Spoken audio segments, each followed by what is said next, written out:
At ngayon mga kaibigan, umpisa na po tayo sa mga balita po natin sa inyo. At diyan lang po kayo at ako na po bahala no, na magbalita sa inyo. Unang-una mga kaibigan, yung balita po natin ay eto. Yan. Okay. Sending money to the wrong account can be costly as digital payments are now faster and harder to reverse. While fund transfers through bank and e-wallets are processed in real time, regulators have released steps consumers can take to try to recover their money. For Bangko Sentral ng Pilipinas, BSP users must immediately report erroneous transfers or disputed transactions to their bank or e-wallet provider as prompt action can improve the chances of tracing the transactions and recovering the funds. So mga kaibigan, mahirap po ito, no? Naalala ko lang guys, no? Matagal na to nangyari, no? Yung isa kong kapatid. Meron pong nag-transfer, no? Sa bank niya, sa bangko niya. May nag-transfer po ng malaking pera. Taga ibang bansa, taga Amerika. Siyempre nagulat yung kapatid ko, sabi, bakit may ganitong malaking pera? Hindi niya pinakialaman. Yung malaking pera na na-transfer sa bangko niya. Tapos kamukat-mukat mo mga kaibigan, no, nung after a few days ay nagpadala sa kanya yung bangko ng mensahe, no, na yung pera daw na yun ay nagkamali lang na ma-transfer sa kanyang bangko. Mabuti na lang hindi niya pinakialaman yung pera. Kung hindi, ay babayaran niya yun, no? So, to cut the story short, ay ibinalik po doon sa talagang kung sino yung recipient, no, nung pera na pumasok sa bank accounts ng kapatid ko. So, meron naman na kaibigan, just recently, meron po akong kaibigan, no, sabi niya, nawalan daw siya ng 20K, no? 20K sa kanyang e-wallet. Hindi ko na sasabihin kung anong e-wallet siya na. Yeah. So, ito po ay kilalang e-wallet, no? 20K daw nawala sa kanya. Tapos nung tinanong ko siya, paano nawala yan? Sabi niya, ewan ko, hindi naman daw siya nag-subscribe or hindi naman daw siya gumamit, no? Basta andun yung pera niya, tapos kinabukasan, nagulat na lang siya na nawala yung 20K, no? Yung kanyang 50K ay naging 30 na lang. So, nagtataka siya ngayon, guys. No? Ano kaya nangyari? Ninakawan ba siya? Ninakawan ba siya ng e-wallet? So, galit na siya. Ninakawan daw siya ng e-wallet. Kamukat-mukat mo, mga kaibigan, no? Napag-alaman na ito palang kanyang e-wallet, mga kaibigan, ay nalaman pala yung password, no? Nalaman yung as in, nalaman na hack, mga kaibigan, no? At kaya ito na-hack mga guys, no? Kasi itong cellphone ng aking kaibigan ay wala siyang password, no? Pagkatapos, syempre sa bahay nila, sa bahay nila guys, no? Lalagay lang niya yung cellphone niya. Pagkatapos, syempre may pamilya. Ito guys, katotohanan to, may pamilya. Syempre, minsan hindi natin maiwasan na may pamilya tayo na super nangangailangan. Pagkatapos, alam na meron kang pera, no? Nalaman na lang niya, to cut the story short, na hindi pala talaga nawawala yung kanyang 20,000. Umamin guys, no? Yung kanyang mismong asawa na siya yung kumuha ng 20,000. Itinransfer sa kanyang e-wallet kasi talagang sobrang nangangailangan siya. At ang sabi ng asawa niya, babayaran mo daw. O, kita mo, mga kaibigan, no? So, minsan po, kung inaakala natin na nawawalan tayo ng pera, hindi naman pala totoong nawawalan, no? Minsan talaga ay dahil lang tayo ay careless, no? Hindi natin masyadong iniingatan yung ating mga credentials, no, sa ating cellphone, no, yung ating mga pag sinabi mong credentials, yan yung mga password, no, mga password mo or yung email mo or kung ano man yan, no, hindi natin masyadong iniingatan, lalong-lalo na kasi syempre family member, no? Pagkatapos yun pala, yung sarili pala niyang asawa, yun pala yung kumuha ng kanyang 20,000. Hindi pala talaga nagkaalam, no? At gustong itago, no? Pero dahil sa pag-scrutinize, no, ng kaibigan ko, nalaman din na yung asawa pala niya ang kumuha ng 20,000, no? So nag-away sila. Nag-away sila dahil sa pera, no? So eto mga kaibigan, tiyakin po natin na kapag tayo po ay nagsisend ng pera, ay tama po yung detalye, no? Sabi nga dito, kapag nagpadala ka ng pera sa e-wallet ng iba, tiyakin mo na tama yung mga detalye kasi uh, sending money to wrong account can be costly, no? Medyo ba, pwede maging mahal siya, no? Mahal ang magiging kapalit. Time, no? Yung oras mo nasayang. Tapos, meron pang mga, syempre, may mga proseso na gagawin dyan, di ba? Hindi naman pwedeng, ay, nawala yung ano ko, yung pera ko. Or hindi naman pwedeng sabihin, ay, wrong send. O pwede bang pakisend mo ulit sa akin? Hindi po, kasi may mga proseso pa yan.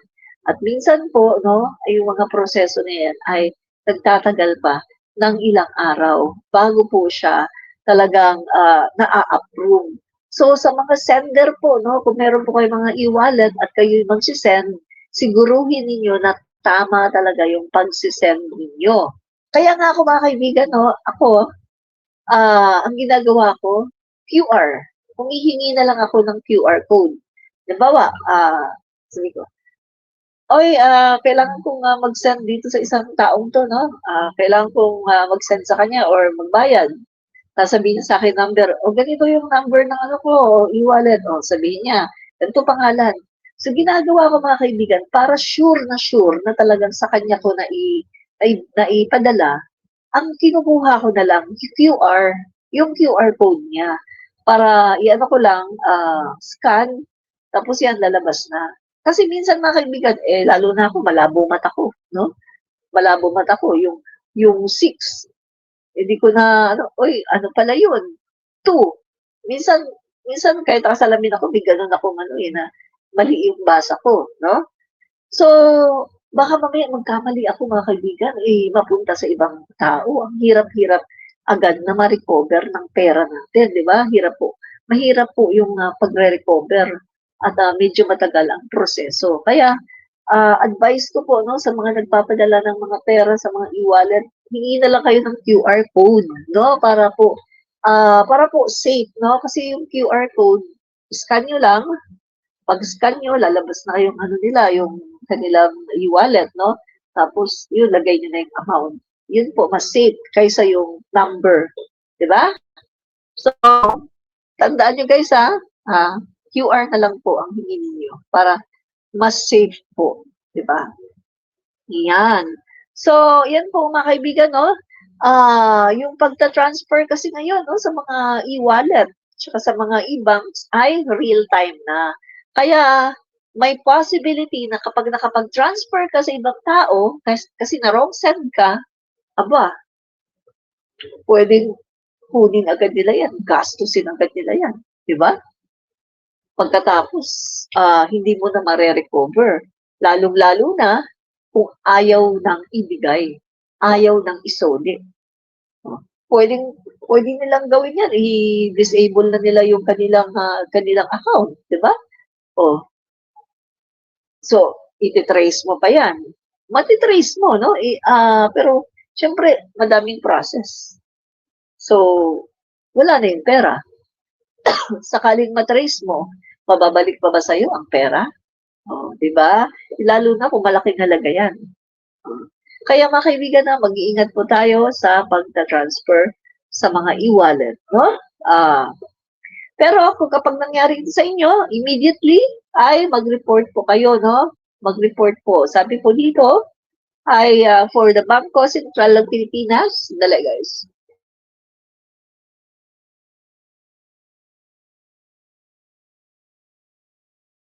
Yan, nag-blow lang ako ng nose. For the Bangko Sentral ng Pilipinas, users must immediately report erroneous transfers or disputed transactions to their bank or e-wallet.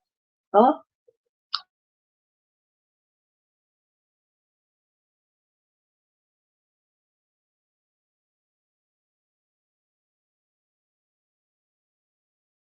Yan, kumakati kasi lalamunan ko, no?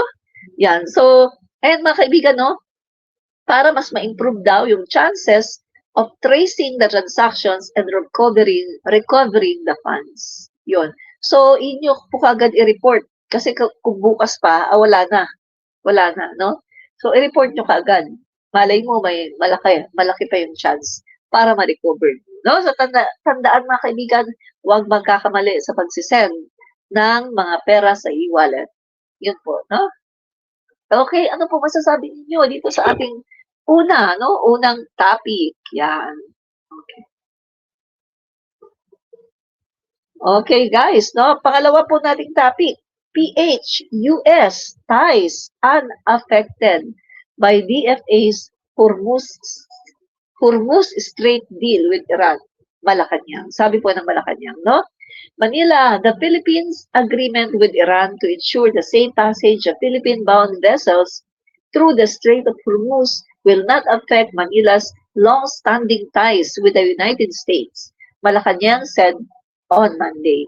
After Iran agreed to the Philippines' call to exempt Philippines' flagships from its chokehold in the Strait of Hormuz, the palace described Manila and Tehran's actions or relations as vibrant even as Iran remains at war with Israel and United States, the Philippines' oldest defense ally. Yan.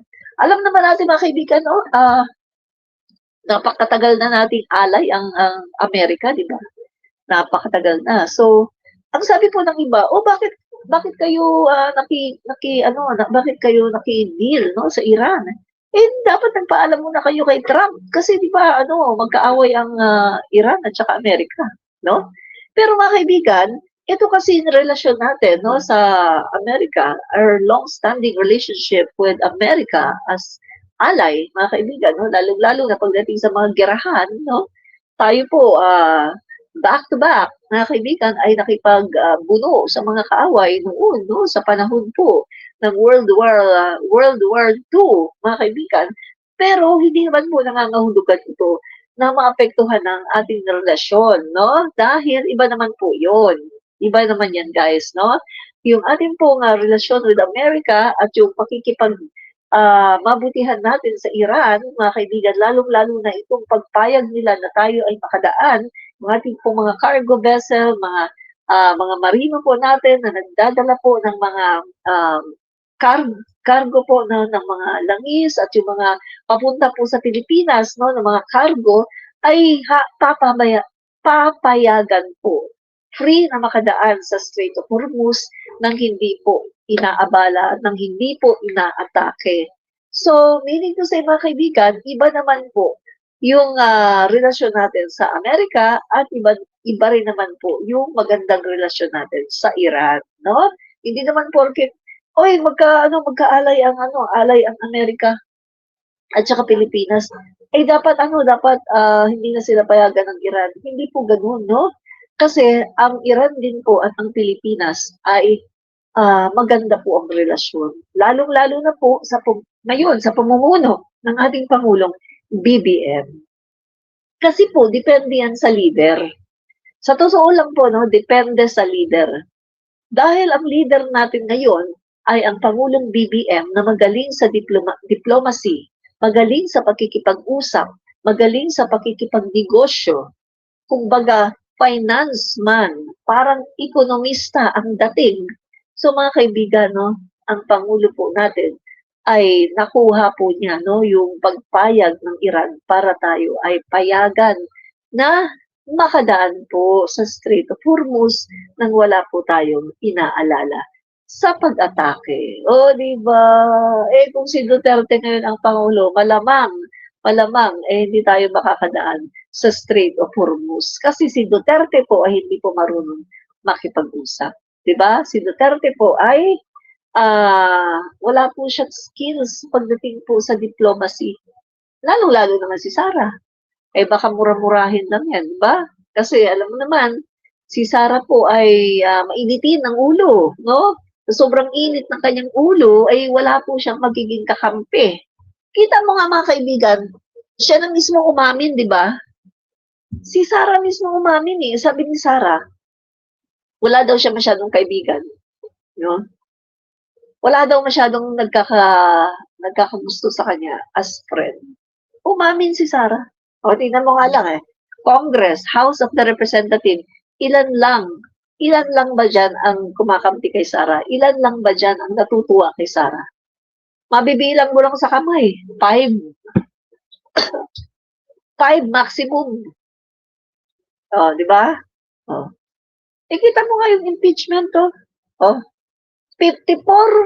54 yung nagsabi na sufficient in substance. Isa lang ang nag-no. Tapos zero yung nag-abstain. Doon pa nga lang makikita na natin wala pong kakampi si Sara. Wala pong may gusto kay Sara. Kasi si Sara po ay hindi po marunong makipagkaibigan, hindi po marunong sa diplomasya, hindi po marunong makipag-usap, hindi marunong makipagnegosyo. Wala pong alam si Sara. Dahil si Sara po isang bratinela, selfish, mangmang, bugok, at tanga. Diba? So, ganun po si Sara. So, wala pong magkakagusto sa kanya na makipagkaibigan at makipag-transact. Real talk, wala pong personalan. Real talk lang tayo dito. Ha? So, yan po guys, no? Sabi ng Palace, no? The Palace described Manila and Tehran's relations as vibrant, even as Iran remains at war with Israel and United States. So, yan ha. So, mga DDS, yung mga DDS na nagsasabi dyan, ay naku, hindi naman totoo yan. Hindi naman totoo na pinapadaan tayo sa Strait of Hormuz kasi ganyan. Hello? In denial kayo. Hindi niyo matanggap sa mga sarili ninyo ng Pangulo namin BBM ay magaling na presidente ng Pilipinas at magaling makipag-usap. Hindi niyo matanggap. Kasi nga, yung inyong Sara Duterte ay walang alam. 'Di ba? Walang alam. Ay, hello po, no? Ay, nandito po ang ating kaibigan si Annie Sicon 2144. Yan. Maraming salamat, Annie Sicon, sa panonood. Yan. Thank you sa panonood. Okay. Yan. So, pangatlo nating topic mga kaibigan, ito na. The Government Service Insurance System, GSIS, announced it will return more than 19 billion in loan refunds to 1.37 million members and pensioners opting for a lump sum refund over a traditional payment freeze. GSIS released 19 billion in loan refunds instead of payment moratorium. GSIS. So ito po ay sa government, no? Kasi tayo pong mga private sector, SSS tayo, no? So ito po sa government po ito, yung mga nagtatrabaho, mga empleyado po ng gobyerno, no? So, yan, no? Maganda po ito, no? Ang GSIS po ay nag-announce na ibabalik po nila ang mahigit sa 19 billion na in loan refunds, no? Sa 1.3 million members at pensioners na gusto no na magkaroon ng lump sum refund, no? Mga kaibigan, alam mo guys, naalala ko lang, no, saglit lang. Naalala ko lang guys, no, yung kasama kong teacher, no, kasi syempre nung nagtuturo kami private, di SSS yon. Tapos nung nag-public na siya. Eto na, GSIS na sila, no, kasi syempre gobyerno na. So, sabi niya gano'n mga kaibigan, during the time, no, panahon ito ni dating Pangulong Duterte, no, during the time. Ang sabi niya guys, grabe naman, yung 'pag meron daw silang mga halimbawa, maglo-loan 'no, dito sa hindi ko alam kung totoo 'no, mga guys 'no, pero 'pag maglo-loan daw sila, ang, sabi niya, ah, may loan sila guys 'no, dito sa GSIS 'no.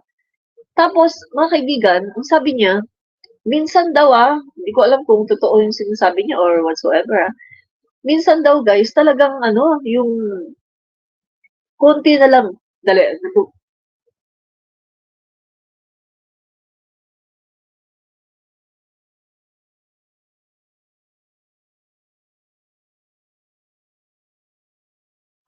guys nangangati ang lalamunan ko. Dali, kumakati na naman ang lalamunan ko.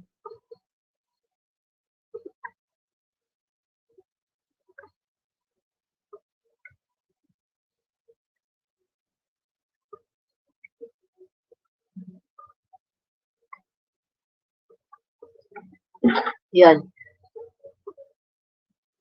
Ibig sabihin ang aking ano, ang aking ano ba 'to, allergy 'no, nagti-trigger na naman guys yung allergy ko, grabe kumakating lalamunan ko.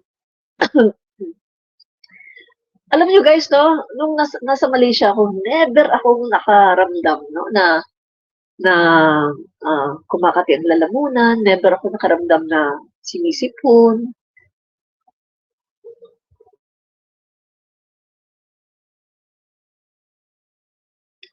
Never ako naka-ano na kumakating lalamunan or sinisipon, wala talaga as in wala 'no. Kaya sabi ko, wow, hiyang na hiyang talaga ako sa ano, sa atmosphere sa Malaysia kasi alam mo sa totoo lang guys 'no, parang walang ano, parang walang pollution 'no.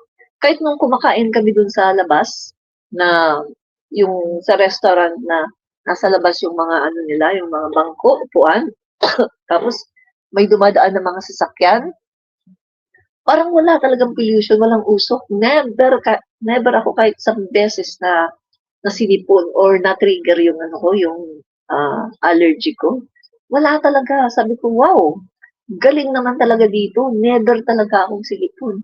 Pero alam mo guys, pagtungtong ko sa NAIA, Ninoy International Airport, paglabas, ayun na, ayun, trigger na yung allergy ko. Sabi ko, wow, ano ba to? Dapat ba doon ako titira?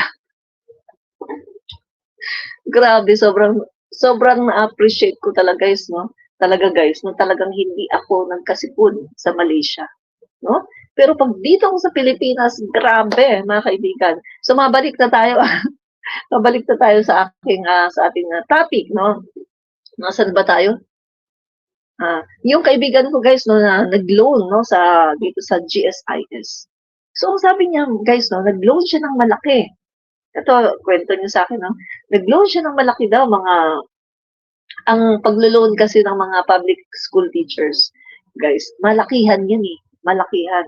Yung iba pa nga, mga 100,000, as in, parang ubus-ubos yung sweldo, no? So, yung iba mga 100,000 nilo-loan, 200,000, yan. So, loan daw siya mga 150,000. Tapos mga kaibigan, ang sabi niya, nung natanggap na daw yung loan niya, sabi niya, uy, ano ba to? Bakit daw parang konti lang yung natanggap niyang loan. Sabi niya, nag-loan daw siya ng 150,000 pero ang natanggap niya ay halos kalahati lang daw. Sabi ko, ha? May ganun ba? Parang ang dami daw binawas. Tapos, sabi ko, ha? Ang pagkakaalam ko kasi kapag maglo-loan ka, di ba dapat ibibigay sa'yo kung ano yung niloan mo na amount, yun talagang ibibigay sa'yo, no? So, nagtataka din siya guys, no? Panahon ito ni dating Pangulong Duterte, no? Nung hindi pa po nagla-lockdown, no? So, sabi niya gano'n, ano kaya nangyari? So, punta daw siya sa GSIS. Guys, during the time na may mga problema po kasi sa GSIS, no? May mga nagsasabi pa nga na yung, yung mga pera daw diyan ay talagang nauubos dahil may mga korapsyon daw, no? So, hindi natin alam, no? Hindi natin natatakil yun ngayon. Pero, yun mga kaibigan, yung mga sinasabi no, ng mga teachers, no? Na talagang ano sila guys, no? Kapag naglo-loan sila, hindi daw nila nakukuha talaga yung tunay, no? Na loan nila. Hindi ko alam kung how true, no? Pero yun po ang sabi sa akin ng kasama kong teacher na dati ay private, pagkatapos later on ay nag-public na po siya, no? So, eto mga kaibigan, GSIS, no? Nag-release nga po, no? Ng 19 billion in loan refunds. So, maganda po ito kasi magkakaroon po ng loan refunds, no? Instead of payment moratorium. So, maganda po ito guys, no? Para nang sa ganun ay mas talagang mararamdaman talaga no, ng ating mga kababayan itong kanilang mga pera na um, kanilang contribution dito po no sa GSIS no. Same naman din po sa tayo sa private sector no, pero ayun nga lang yung sa kanila kasi mas malaki yun dahil government yun mas malaki po talaga yung pera nila sa government no kaysa sa mga teachers sa public sa private no. Sa government po kasi mas malaki po kasi yung swelduhan talaga diyan no. Unlike na lang kung mga sobrang dekalibre talaga ng mga private school teachers, yan yung may mga malalaking sahod talaga at malalaki yung mga contribution sa SSS. Pero kung teacher ka na sa isang ano lang, sa isang school na maliit, ay hindi naman kalakihan din yung sahod, no? So, ito po, no, good news po sa mga government, mga nagtatrabaho po sa gobyerno.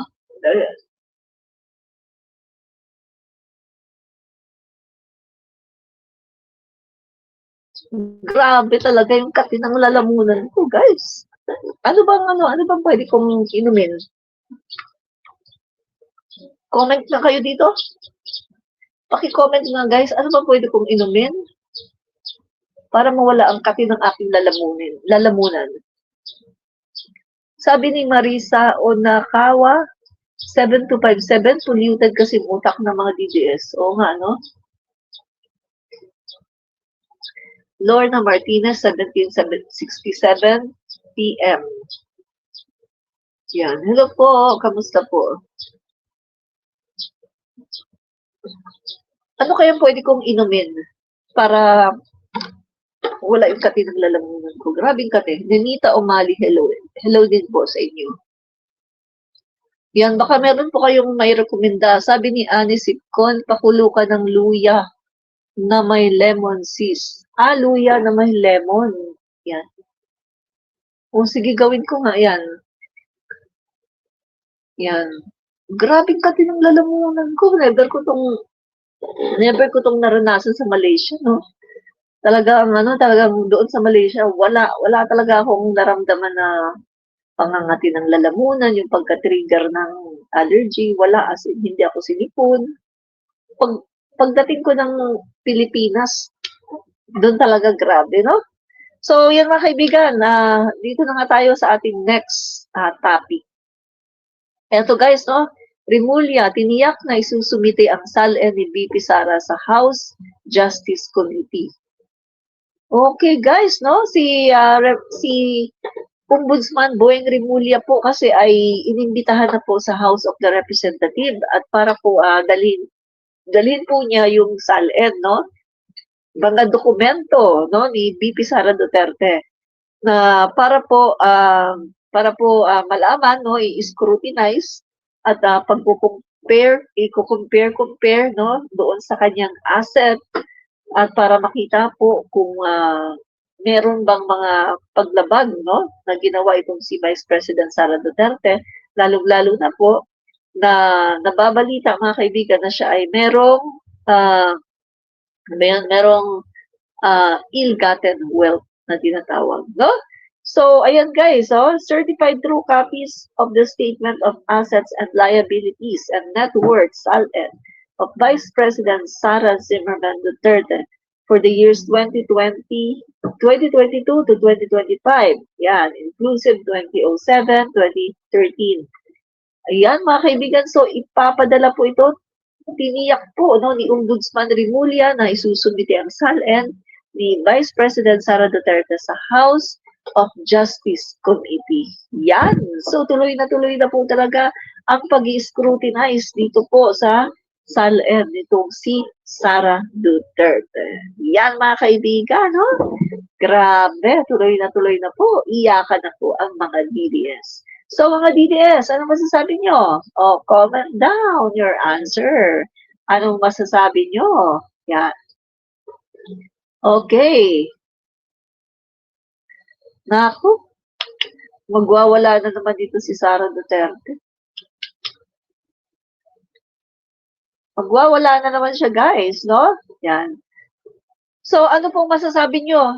Guys, ngayon na ang SALN ni Sara Duterte ay pinapasumpina na po sa House, sa Committee on Justice, mga kaibigan. Ano po ang masasabi ninyo? Paki-comment nga po ng inyong sagot, mga kababayan, no? Yan. So, bago po tayo magpunta sa next nating topic, basa-basa muna tayo dito ng comment. Yan. Okay, basa muna tayo ha. Good afternoon, Admin Rich Ferdinand Longalong 6276. Good afternoon din po sa inyo, tsaka kay Marlene Castro S8K. Hello po. Hello po sa inyo, at tsaka sino pa ba? Yan. Hindi lumalabas yung comment dito nga tayo sa StreamYard. Okay. Good afternoon po, Sir Nyolo Michelle Diaz E. Yan.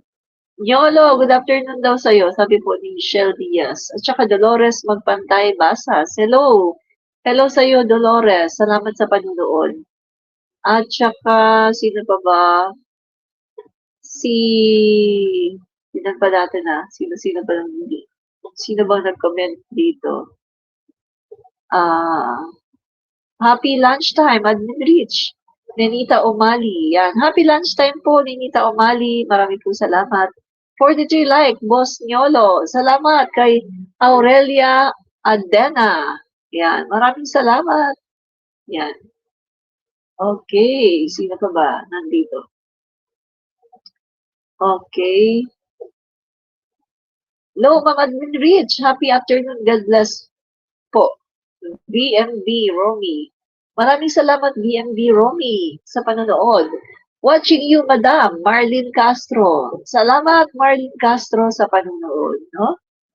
Yan. At saka si Jose, X2F3R. Salamat po sa panonood. Yan. Shout out po from ano to? Marikina.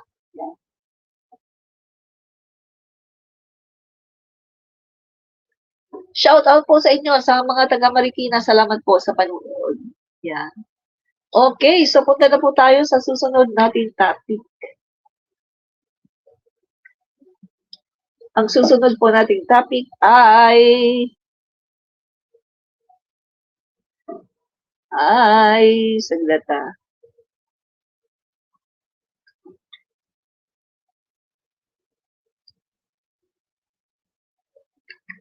Wait guys ha. Susunod po nating topic ay eto. House Secretary General House Secretary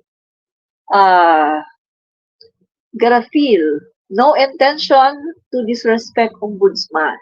Yan, sabi po ni House Secgen Garafil. House Secretary General Cheloy Garafil said that she has no intention to disrespect the Office of the Ombudsman. In a statement issued on Monday night, Garafil said the Office of the Secretary General holds the Ombudsman in its mandate in the highest respect. Ang mga komunikasyon pinapadala sa House ay tinatanggap at pinoproseso ayon sa umiiral na mga patakaran. Sa kasalukuyan, tuwing Martes at Miyerkules lamang po ang on-site work sa House bilang bahagi ng ipinapatupad na work from home arrangement kaugnay sa energy saving measures, Garafil said. Wala po kaming intensyong magpakita ng kawalang galang o umiwas sa pagtugon. Ang lahat ng opisyal na komunikasyon ay aming aasikasuhin ng naayon sa mga tuntunin at may buong paggalang sa institusyon, she added, no?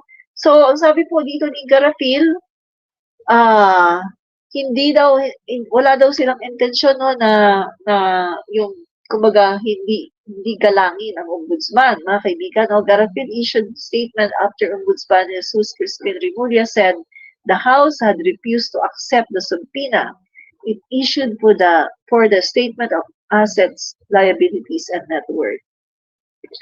Ayaw tanggapin ng Congress yung subpoena na ating ipinadala. Ayaw tanggapin ng security. At ito, public notice lang. Sa susunod na gawin sa atin to ng Kongreso, I will cite the Secretary General in contempt. Sabi po ni Remulla. Yan. So, ang sabi naman po ni Cheloy Garapil, wala daw silang intensyon na magpakita ng kawalang galang para umiwas sa pagtugon, no?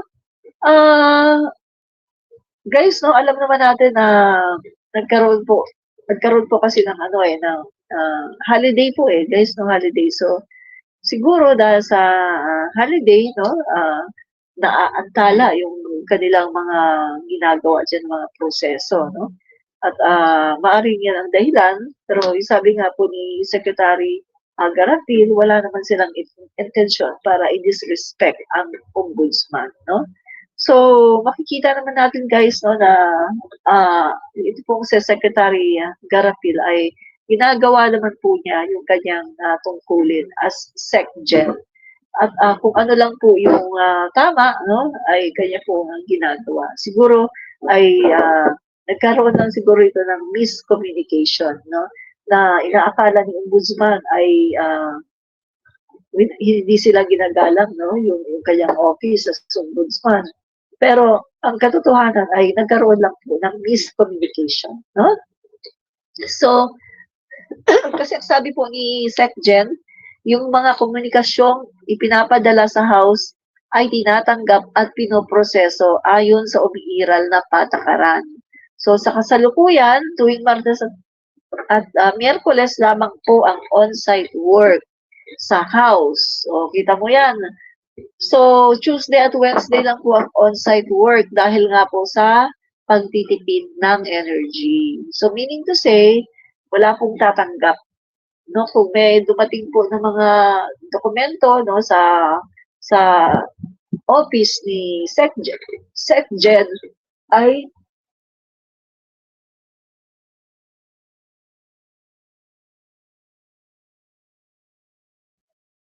wala pong tatanggap, no? Kaya eto siguro paalam na lang, no, kay Ombudsman Remulla na ganito yung bagong patakaran. Kasi nga nagtitipid po tayo ngayon sa kuryente, no? So, yan po bahagi po ng pinapatupad na work from home arrangement, no? Kaugnay ng energy saving measures. Yan po ang sabi ni SecGen Garapil. Di ba? Yan. So, mga guys, no? Dito na tayo sa susunod natin, no? Susunod po natin na topic yan. So ito guys, the alleged 92.8 million ghost project in Pandi, Bulacan. Now at the center of a graft and malversation case against former Senator Bong Revilla was reportedly declared 95% complete after just 21 days. No? So guys, anong sinasabi dito? Yung alleged daw, no, na 92.8 million na ghost projects sa Pandi, Bulacan, no, na ngayon ay nasa sentro ng graft and malversation case, no, dito kay former Senator Revilla ay reportedly na declared 95% complete after just 21 days. So meaning to say mga kaibigan, bago lang po nila ito kinumpleto. Dahil nagkaroon po ng kaso, no, itong si Senator Bong Revilla. Ulitin po natin guys ulitin po natin.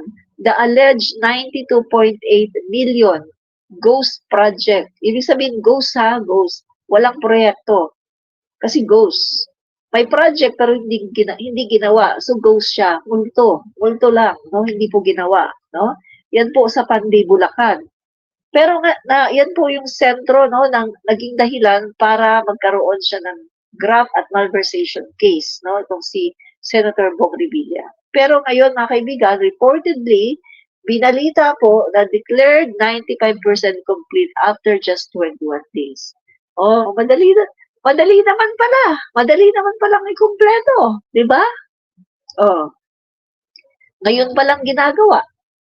Ngayon pa lang kinukumpleto kasi nahuli. Ngayon pa lang kinukumpleto. Ngayon pa lang ginagawa kasi may kaso na. Oh, di ba? Kaya mga kaibigan, marami tayong makikita ngayon no, na sa iba-ibang mga lugar na kung saan may mga reportedly a ghost project na ginagawa po. Yung ginagawa. Okay. Dali guys, may binasa lang ako na message, biglang nag-pop up, no? Yan. So, yan guys, no, kaya naman palang gawin ng mga ilang days lang. Makukumpleto naman pala. Eh, bakit ginawang ghost? Oh. So, kung hindi nahuli, forever ghost. Pero dahil nahuli, ginawa at 95% na kumpleto. So, konti na lang. 5% na lang. Kumpleto na talaga, di ba? Oh, hindi maganda po talaga yung ginawa ng ating Pangulong BBM na kanya pong pinasabog yung mga ano na yan, issue na yan, no, di ba? Oh, maraming tumitino ngayon dahil po sa ating Pangulong BBM. Oh, di ba, mga kaibigan, anong masasabi nyo guys, no? Anong masasabi nyo sa ating pong balita?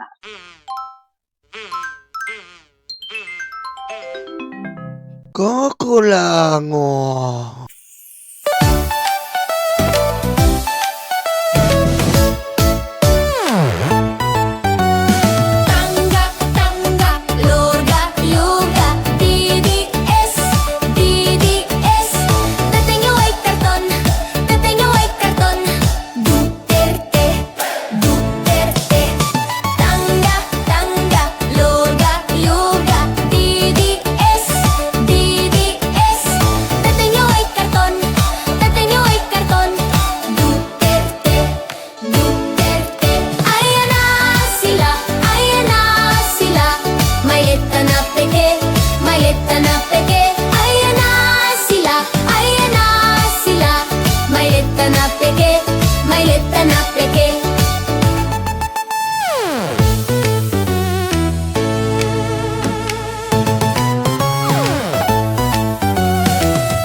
Luga, luga